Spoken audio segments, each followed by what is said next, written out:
નમસ્કાર, હું છું આપની એન્કર સ્વીટી દેસાઈ અને તમે જોઈ રહ્યા છો એસપીપી ભારત ન્યૂઝ।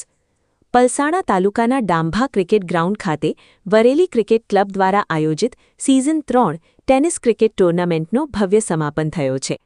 આ ટૂર્નામેન્ટનો મુખ્ય હેતુ મહિયાવંશી સમાજના યુવાનોમાં ખેલદિલી, એકતા અને ભાઈચારો વધારવાનો રહ્યો છે। આ ટૂર્નામેન્ટની ખાસિયત એ રહી કે તેનું આયોજન આઈપીએલ જેવી સ્ટાઇલમાં કરવામાં આવ્યું હતું।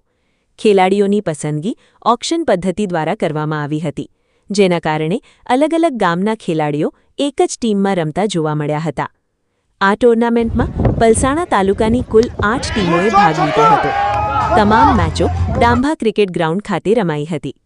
ફાઇનલ મેચ ઝીવા 11 વરેલી અને ટીવસા 11 દસ્તાન વચ્ચે રમાઈ હતી, જેમાં ટીવસા 11એ શાનદાર પ્રદર્શન સાથે જીત મેળવી હતી।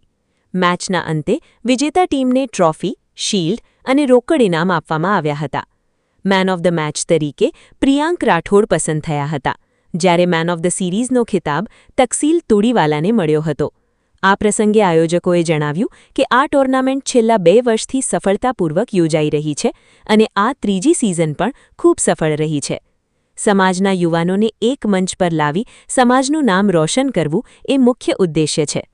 ટુર્નામેન્ટને જોવા માટે મોટી સંખ્યામાં ક્રિકેટ પ્રેમીઓ ઉપસ્થિત રહ્યા હતા અને મેદાન પર ખેલાડીઓનો ઉત્સાહ જોવા મળ્યો હતો। કડોદરાથી એડિટર રમેશ ખંભાતીના રિપોર્ટ સાથે હું સ્વીટી દેસાઈ, એસપીપી ભારત ન્યૂઝ। ધન્યવાદ। જી સર, આપનું નામ? નીરવ પરેશભાઈ રાઠોડ, બલેશ્વર। આજ રોજ વરેલી ક્રિકેટ ક્લબ સિઝન 3 દ્વારા અમારા પલસાણા તાલુકાના મહિયાવંશી ભાઈઓનું ક્રિકેટનું આયોજન કરવામાં આવ્યું હતું। એ ક્રિકેટના આયોજનમાં ટોટલ 8 ટીમોએ ભાગ લીધો હતો અને 8 ટીમોમાં અમારી છેલ્લે ફાઇનલ ટીમમાં વરેલીની એક ટીમ ઝીવા 11 અને ટીવસા 11 દસ્તાન આ બેની ફાઇનલ મેચની રસાકસી થઈ હતી અને એ મેચમાં અમે હાર જીત તો થઈ બધાની, એટલે અમે એમાં વિનર થયા હતા અને ઝીવા 11 આમાં રનર્સઅપ રહી હતી। અને આ વરેલી ક્રિકેટ ક્લબનું ખૂબ સુંદર આયોજન કરવામાં આવ્યું હતું। ડાંભા ગામના ગ્રાઉન્ડ પણ ખૂબ સરસ છે, એના પણ આયોજન કરવામાં આવ્યું અને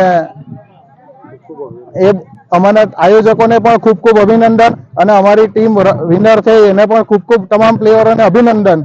અને આવી રીતે જ સમાજના છોકરાઓ એકતા થતા રહે અને આવી રીતે સમગ્ર ભેગા મળીને ક્રિકેટ રમતા રહે ને અત્યારે ક્રિકેટના હિસાબે બધા તંદુરસ્તી પણ સારી રહે એ પ્રમાણે આયોજન આવું કરતા રહે તમામ આયોજકો।